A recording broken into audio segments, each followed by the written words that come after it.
Ahoj a dobrý deň. Ahoj. Zdravíme vás z Los Angeles, z múzea Getty, ktoré je veľmi zaujímavou zbierkou obrazov a umeleckých predmetov z celého sveta. Náš trojtýždňový výlet sa blíži k záveru a preto by sme sa s vami radi podelili o tipy, ako ušetriť pri cestovaní do Severnej Ameriky.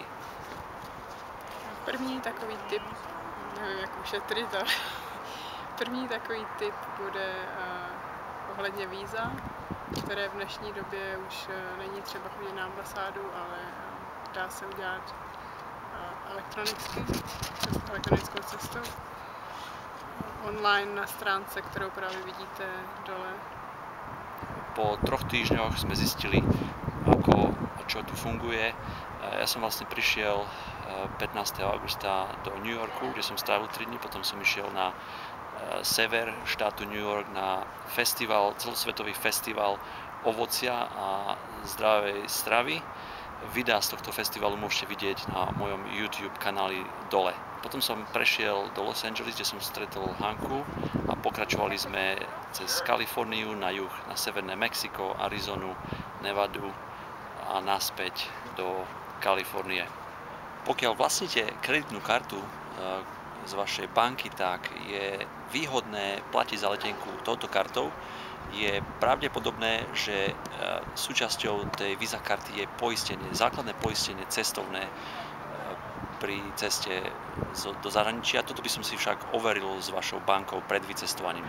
Dalším bodem naší relace je, jak změnit peníze v Americe. My jsme se setkali trošku s problémem, že jsme v menších městech jsme chtěli vyměnit peníze a nebylo to možné, nikde tam žádná směnárna neexistovala, kromě Mexika teda, ale tam vyměňovali jenom americké dolary. V Americe nejlépe směníte peníze přímo na letišti, jinak nezaručujeme, že je možné, že najdete směnárnu. Američania uznávajú len svoje doláre, takže iné meny ich nezaujímajú. Ďalej, navigácia. Po prilete sem je pravdepodobné, že si budete chcieť požičať auto. Je tu mnoho požičovní, my máme konkrétne auto z požičovne Thrifty. Sú veľmi dobrí, cenovo prístupní a je nutná GPS navigácia.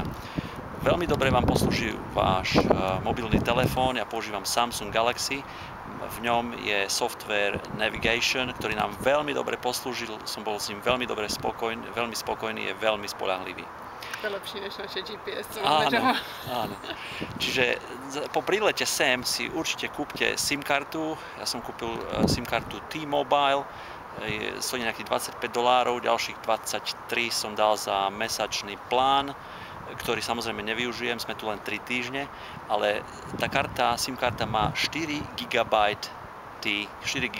dát. Využili sme iba asi 1,5 GB, čiže kapacita tam je skvelá. Používali sme ho všade na zajednávanie hotelov, motelov a všetkého, čo sme potrebovali. A vyhľadávanie informácií na Skype. Áno. Ešte jednu vec by som spomenul k požičovni aut. Je možné, že vám ponúknú zdarma nejaký upgrade alebo kúpiť nejakú vyššiu triedu auta, ako sa mne stalo. Som prišiel pomerne neskôr na letisko, bolo večer a nemali auto, ktoré som si zajednal ja, tak bola možnosť vybrať si Ford Mustang, šporťák s vysokou spotrebou benzínu. Mali sme ho len nejakých 12 hodín a išli sme ho vymeniť za nejaké rozumné auto, pretože sme rýchlo zistili jeho nevýhody. Čiže zvážte si spotrebu auta. Najnižšia trieda auta môže byť pomerne malá, ale nemá tempomat, čiže cruise control. My sme si zvolili Nissan Altima, prejazdili sme s ním 4800 km, čiže bolo dobre zvážiť a zvážte si aj vy, aké auto sa vám oplatí najviac. Čiže ešte raz, najnižšia trieda je veľmi lacná, napríklad my sme to mali za nejakých $240 na 2 týždne, plus poistka, určite si zvolte poistku. Takže další bod je ubytování a v rámci ubytování my jsme využívali služby online, bukovali jsme to, nebo rezervovali jsme to teda přes internet, přes ten Samsung mobil a používali jsme stránky Orbitz, tady vidíte, jak se to píše, orbitz.com anebo bookings.com. a byli jsme s ním velmi spokojení, protože nám ušetřili desítky dolarů na noc. Áno, to ušetrenie vám môže siahať od 10 až po $80 za noc, možno aj viac, záleží, aký štýl ubytovania si hľadáte. Čiže určite tieto web stránky vám pomôžu k ubytovaniu. Čo sa týka šoferovania na pravej strane, to by pre vás nemal byť problém. Pre mňa to bol trošku problém, keďže sme prišli z Brisbane, z Austrálie a som si požičal auto nad New Yorkom, išiel som pozrieť na Niagarské vodopády a tam sa mi stalo, že som prišiel do prázdneho mesta podvečer a samozrejme zašiel som na ľavú stranu, rýchlo som si všimol, keďže auta som mal oproti, tak som to strhol naspäť na pravú stranu. Čiže čo sa týka šoferovania, vynikajúca sieť diaľnic a ciest, toto majú úžasné. Čo sa týka pravidiel, tak nie všetci ich dodržujú. Veľmi často sa stáva, že šoféri menia prúdy na diaľnici bez smeroviek pomerne rýchlo. Čiže dávajte si na to pozor. Takisto mŕtvý uhol v spätnom zrkadle. Nacvičte si a precvičujte otáčanie hlavy doľava, doprava. Nespoliehajte sa na spätné zrkadlá, pretože mne sa dvakrát stalo, že som sa musel vyhýbať autu, ktoré ma nevidelo. Čiže držte sa mimo mŕtvych uhlov pohľadu v zrkadlách ostatných šoférov a na to si dávajte pozor.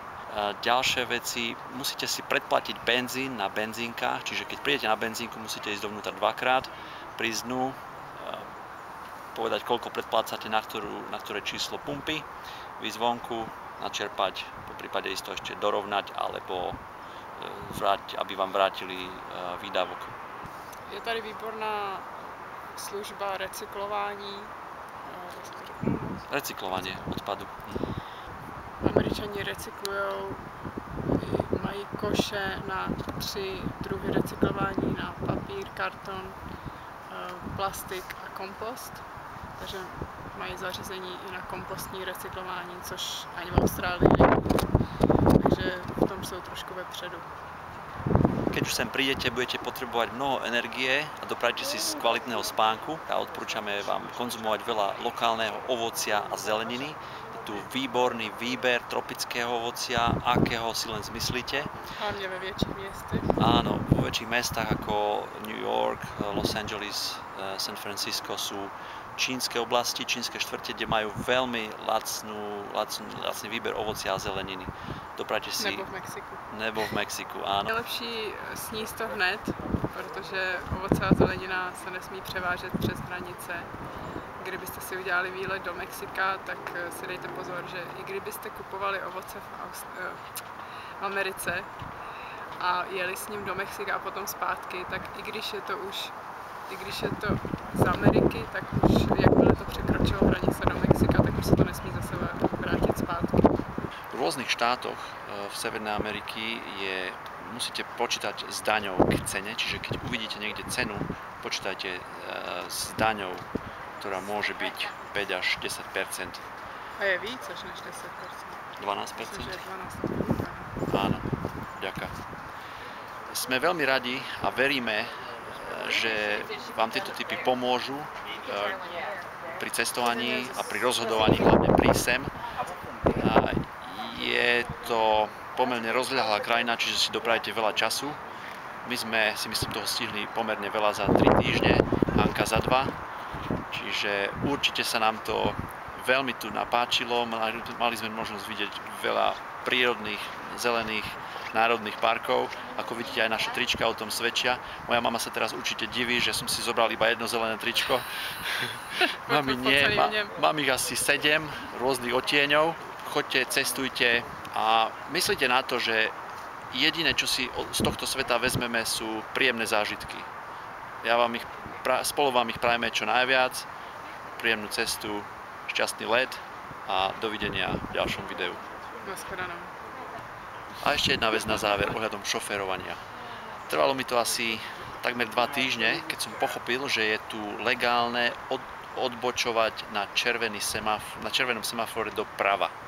Čiže na križovatke, na červenom semafore môžete odbočiť doprava, ak tam nie je značka zákaz odbočenia doprava, čo je nezvyklé pre Európu.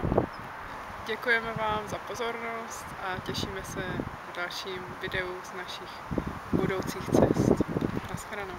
Pokiaľ máte nejaké otázky, nech sa páči, napíšte ich tu dole pod toto video, radi vám na nich zodpovieme a ak nebudeme vedieť zodpovedať, tak pre vás tie odpovede nájdeme. Tak si to vygooglujte.